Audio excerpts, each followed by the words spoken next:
Yeah. I've set up this one Okay. to capture The wide screen. the wide. Okay. Today, we explore the topic of remote work, its challenges, and its impact on business. I've asked our guests to share their insights in the only way that made sense. There we go. Remotely. These are good little gadgets, huh? Collaboration, teamwork, and productivity are cornerstones of every business. Okay, that's pretty good. Due to today's current events, remote work has become not only commonplace, but essential. I'm going to apologize in advance if this doesn't work out. Working remotely has brought a new set of challenges that have led us all to adapt quickly. In today's episode, we will dive into those challenges, their impact on productivity, but also discuss some of the key learnings that will stick with us through the current situation and beyond. Wait, we have to talk now and we have to actually do something? All right, okay. We also share resources to help right now. Wow. Okay.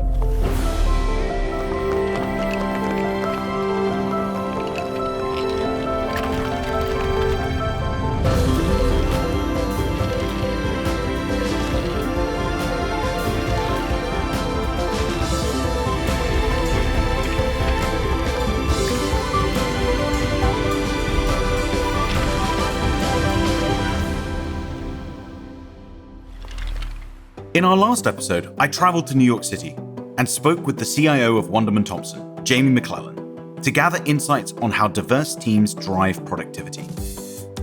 Today, I wanted to check in with Jamie and see how those teams are maintaining productivity and collaborating in today's remote world. Jamie, it's fantastic to see you. How are you? I'm good, thanks, Alex. How are you doing? I'm doing well, thank you. It's awesome to see you. Quite a bit has changed since we were last together. A huge amount has changed. Yeah, the world has moved. As the technology and infrastructure sort of leader for the company, what has your experience been like working from home? For us, it was really trying to see whether our strategy in cloud computing and mobility really worked. But at the same time, in the back of my mind, we had this fear that when we come into the kind of the output side of our business, the kind of production side of our business, that we'd really struggle. And in essence, we haven't. I think the business hasn't really skipped a beat, which has been fantastic. And how have you been measuring that, output, to be able to say that there hasn't really been a discernible, decline in productivity? I mean, really, it's about output. So from our side, are we getting through the work that we need to get through? But ultimately, when you then move into the kind of engine room of the middle office, and then ultimately the back office too, so that ability to continue to look after our people, continue to run our finances, all of that, it is still happening. And I think to a certain extent, our technology has stood us in good stead. A topic that I'm interested in your thoughts on is security. It's one thing to physically guard an asset when it's in an office, and it's another thing entirely when it's distributed around the world. So I'd love your advice and how you've either thought going into this, if you've changed anything, what your learnings have been as you seek to protect, whether it's the identities of your people, the actual IP, or even devices themselves. I think our devices, etc., because everyone's somewhat mobile, even though they haven't been permanently mobile as they are today.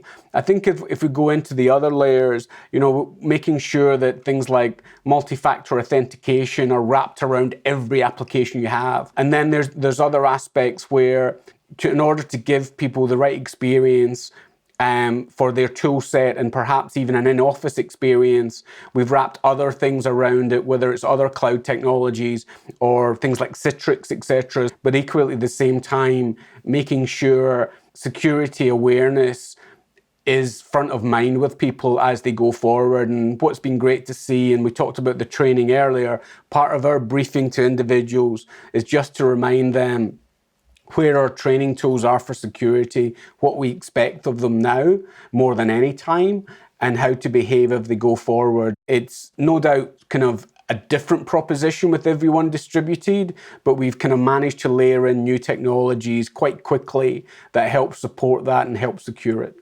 Now, depending on how long this situation, goes on for, who knows, what are you thinking about as next steps? As a team, have you had any conversations about what you might want to do to evolve, whether it's the tools or people's usage of the tools?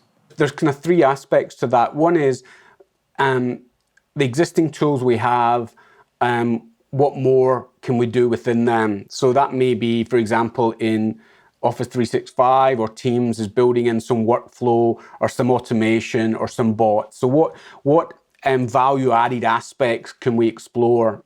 Then there's the other aspects of around the ability to edit work that we're doing for clients. And that happens today, but it's not as efficient as it can be. It's working and we're delivering. So we're really looking at different cloud technologies that will enhance that experience for people. And that's one area where if we get the solution right, and Azure is a big part of this actually, but if we get the solution right and we get the economics of the solution right, we probably will never go back to the old way of working. And we need to balance those two things of the solution and the economics. But actually, this is one that may jump the shark in a way and actually take us to a completely different paradigm as we go forward. Fantastic. Well, Jamie, it's been an absolute pleasure to see you. I'm so glad to see that you are safe and well, and I'm really glad to hear that Wunderman Thompson is continuing through and remaining productive. We are, and I watched the video we made, which was only, I think, 4 weeks ago now, and it seems a lifetime away. It really does. But it seems like the principles of teamwork, they haven't really changed all that much. You're right. Well, thank you so much for your time, Jamie. Thanks, Alex. Take care. Microsoft has been at the forefront of providing customers with solutions to navigate the current working remote landscape. To share more about how Microsoft is responding to the remote needs of today and beyond, I asked Jared Spataro, the Corporate Vice President of Microsoft 365, to join us and discuss the challenges they are facing and the solutions they are offering in an unprecedented moment. Jared, hello, nice to see you. Hey Alex, good to be with you. Now, this is quite a different world that we find ourselves in since the last time you were on Modern Workplace, where we were strolling the halls of Microsoft Ignite.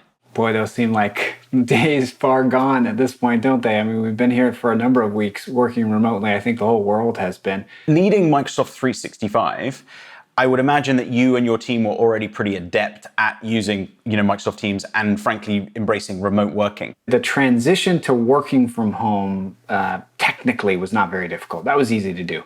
We had the infrastructure, particularly with Teams. We sent everybody home on an evening, and then the next day everybody was up and working. We always had Teams meetings attached, as an example, to our meetings, but it was typically the case that the majority of the group was in person together someplace, and there were a few people, who were kind of coming in and using their video. Now, all of a sudden, everyone was remote, and that was definitely a new dynamic.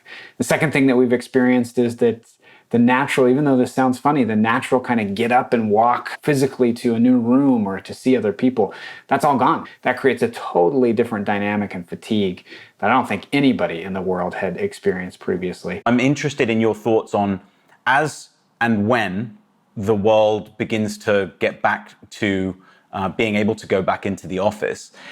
What's your sense of how people will take the lessons that we've learned and continue or adapt them for the new business as usual? One thing that I've noted is now everyone knows what it feels like to be a remote participant. There are lots of people who just essentially attended meetings in person. And there was always, I felt like, kind of this second-class citizen status that you were relegated to if you were dialing in. Oh, we have somebody, on the phone, or we have somebody on Teams. This mode of participation shouldn't kind of dictate how much you get to contribute to what's happening here. And then finally, the thing to think about is that a couple of weeks ago, I kind of thought that there'd be some sort of all clear and we'd all go back. And now I'm realizing that's just not true. And just generally speaking, in the Western world here, it's likely going to be back in shifts or phases or something like that. So we're going to be in this kind of configuration for months and months to come. I think that's important to recognize that that's going to be a part of the new reality as well. So as we begin to sort of wrap up, when you think about those next phases that you've just outlined, it would be great to maybe just recap those again, where you see us heading, and then talk a little bit about what you are doing and what you would advise other business leaders to do to prepare for those phases. As I indicated earlier, I originally thought that was going to be a switch. It's more like a dial now is the way to think of it. And so that dialing of restarting the economy, I think, is an important framing for people to recognize, it's not going to come back all at once. Instead, it's going to be this gradual kind of shift into And that leads us to this third phase, which is us dealing with a new economic reality. We had been all kind of basking in what had been the longest bull market in the history of the United States. And now all of a sudden we found ourselves suddenly plunged into a brand new economic reality. That's going to come with recession as far as the economists are concerned right now. We'll need to be looking at what that means per industry. I've even seen many businesses decide that they're going to use this as an opportunity to really take a step back and think about how do we want to emerge from this stronger than we went into it. I think that's very healthy. It's a sign, I think, of a good leader that can frame it up that way and kind of move things forward and help his people to see where they're going. And as we think about this topic of preparing and that retooling, I'm interested in if there are any takeaways or consistency of what customers are doing or what you've been advising them to do to get ahead and to prepare for these phases. Well, one aspect that we see immediately is that people are recognizing that they're going to have to cut costs in some places to shift that spend to other places. As you do that, then I think one of the most interesting things that happens is you do get into a moment of thinking about what we previously would have called transformation. I'm not so sure I'd call it transformation because that word kind of feels like it belongs to the bull market, but a real rethink of the business. And the best framing I have for that is just simply to say, hey, you want to project out and think about your industry and think, what are the economics going to look like, in 2 months and a couple of quarters and a couple of years in this industry? What essentially is the basis of competition? Like, where are we going to compete and where do we have to win customers? And then you have this awesome opportunity while you're in the midst of what we would call kind of shape shifting, moving your resources around to make sure that you align yourself, and as we would call it, that you're in position for that new reality. If you're out of position today, hey, rethink it and get in position and make sure that you don't waste this opportunity. I'm seeing it in our customers, and I'm just trying to encourage them to do that, and from the Microsoft perspective, to play a role in being a partner to them as they go through that process. Fantastic. Jared, thanks so much. Great to see you. Yeah, great to be with you, Alex. Thank you. Working remotely creates challenges from a business perspective. But what can get lost is the toll it has on team members from an engagement and social perspective. To talk more on this, I invited Tange, a product marketing manager for the Teams team here at Microsoft, to have a chat with me on tips to keep relationships and communication strong while missing that day-to-day interaction, as well as discussing where to find more resources to improve remote working right now. First and foremost, how are you? I'm good. I'm doing pretty well. I'm getting used to the new normal. I have to say it took a couple weeks. Tell me a little bit about how you found the work environment. You obviously work on the Microsoft Teams team, Yep. and some of your colleagues are remote, working from Chicago or working from California. Has this actually been any different from normal work for you? What I've actually found is we are way more connected to our remote teammates now. And we acknowledge that we should have done a better job, and we were not as inclusive as we probably should have been because we were leaning on those hallway conversations. We weren't including them in those situations, but now because we are all remote, we use the Meet Now capability in Teams all the time, and we do quick brainstorm and hallway conversations that way. So it actually has been a transition, but in a really good way. So lots and lots of learnings. Where have the team been placing those so that they're broadly available and shared with everybody? So I think I'll call out 3 different resource areas that you can go. There's a lot of information out there, but I'll start with the Microsoft 365 blog center that we have. So that's where you'll see Jared post a lot of his blog posts on key issues. Of course, security and privacy has been another one. And then just in general, we've been making sure we're keeping in touch with customers, talking to our employees all around the world. And so hearing from different folks handling the situation has been really interesting as well. And we've been posting information there so you can continue to learn. Great. And in that sort of vein, so there's the Microsoft 365 blog, but then I know that there's a lot of information for IT professionals as well. So I would definitely point, if you're in the IT world, I would point you to the Microsoft tech community. We have a Microsoft Teams blog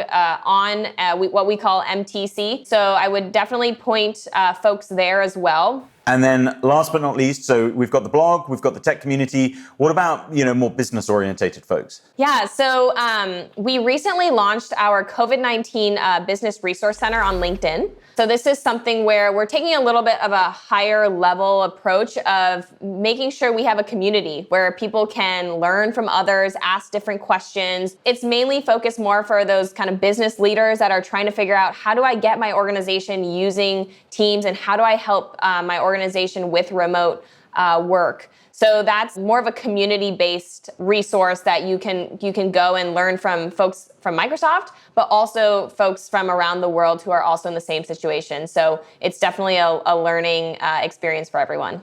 Awesome. So real-time thoughts and learnings on the blog, tech community for the more actionable technical steps you need to take to enable it, and then business resources on the LinkedIn Resource Center. Correct. You got it. Fantastic. Well, Aya, I hope you stay safe and sane, and I'll look forward to seeing you again soon. Thanks, Alex. You too. Thank you for joining us for today's episode. Please let me know if you have any suggestions for future episodes. You can find me on LinkedIn. Working remotely full-time can challenge us as humans because we're hardwired for connection. I've appreciated the chance to connect and learn from Jamie at Wunderman Thompson, Jared leading Microsoft's efforts with Microsoft 365, and my co-host Aya. Seeing them and chatting with them has helped brighten my day and give me some tools I can use as I adapt to remote work as well. I hope that you've enjoyed the show and consider subscribing at modernworkplace.com. The website is also where we have links to all of the resources mentioned in today's show: the COVID-19 Resource Center on LinkedIn, the tech community for IT professionals, and the Microsoft 365 blog. I also recorded a longer audio podcast with Jared, which is available on modernworkplace.com, as well as all of the podcast apps. I hope everyone remains healthy and look forward to seeing you next time on Modern Workplace. Hey, you got to get in the right frame of mind. And honestly, this is the first time I've worn jeans in 5 weeks, and it's really uncomfortable. Are we going back in the onesie now? Oh yeah, for sure.